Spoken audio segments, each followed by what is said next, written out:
a wonderful conversation with Joe Thompson. I guess I don't have to say his name. I just had a wonderful conversation with somebody.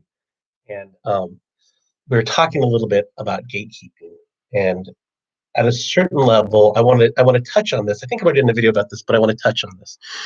At a certain level, everyone is sort of a gatekeeper if they're the leader of a project, right? Because what they are is they're a filter, which is just another name for gatekeeper. They're a curator, which is just another name for gatekeeper. But also at the same time, gatekeeper is another term for filter. It's all similar, right? It's not the exact same thing, but it's very similar. It doesn't really matter to me. But at a certain level, everyone is a gatekeeper because who's a leader of a project or passionate about something, driving towards something, because they have to filter time as a scarcity, right? They have to filter out how they spend their time, their effort, their skills, or whatever. Or certain ideas come through and they go, no, I don't like those ideas. I like these ideas, right? So for those of you who've heard me say no gatekeepers, to a certain degree, to a very small degree, I mean, don't try to be a gatekeeper.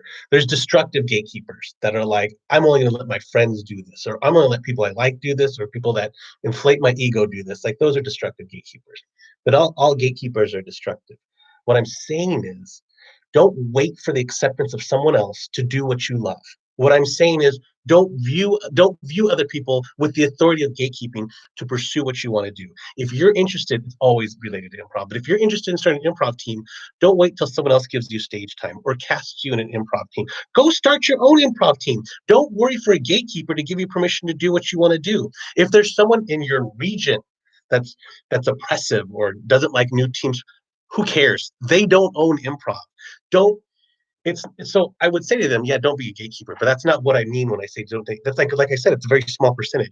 What I mean is, don't let them. No gatekeepers. Don't let them be the gatekeeper of you starting your own team. Who cares if they get bent out of shape? They don't own improv in your city.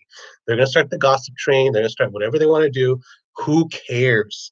There's improv all over the world. You can travel to another city to do improv. You can do improv and living online, all that kind of stuff. Do whatever you want to do. Don't let someone else stop you from pursuing improv. I also know that I have been with the improv boost, people have called me a gatekeeper before. And I think that's really funny because I am not I am not prohibiting anyone else from using Facebook. I'm not prohibiting anyone else from using social media to promote their teams. If anything, people are saying that they don't have 100% access to my social media pages, which I put money and energy and time into that. It doesn't belong to everybody else. No one else can say, here's how you're doing stuff wrong, right? Here's an example I use. If I have a house, right? I own a house and I've paid money and I pay rent and I work cleaning the house and everything.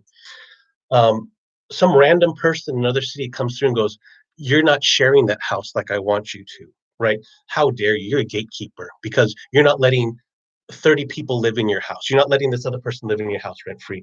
You don't have to. I'm not being a gatekeeper because I'm not allowing anyone else to own, rent, buy. I'm not limiting anyone else from owning a house. Just like with Improv Boost, I'm not limiting anyone else from starting social media pages. In fact, I promote other social media pages, and this happened very recently as well. Like, I promote pages just like the Improv Boost. I hope they get big. Everyone gets big, like that'd be great. Then there's more promotions out there, and there's more identity, and there's more improv in the world. Don't view me as a gatekeeper. If you view me as a gatekeeper, there's something wrong with you. Do it. Do it, and I will promote that page. I think that's a wonderful idea. So don't view me as a gatekeeper. We're all gatekeepers to a certain degree. There's nothing that I'm stopping you from doing. If you think that my efforts aren't going into making you successful, you're not entitled to that. If you think that my money's not going into making you successful, you're not entitled to that either. You are empowered to make yourself successful. You can start all your own social media pages any way you want to. You can pursue improv any way you want to. I want you to do that.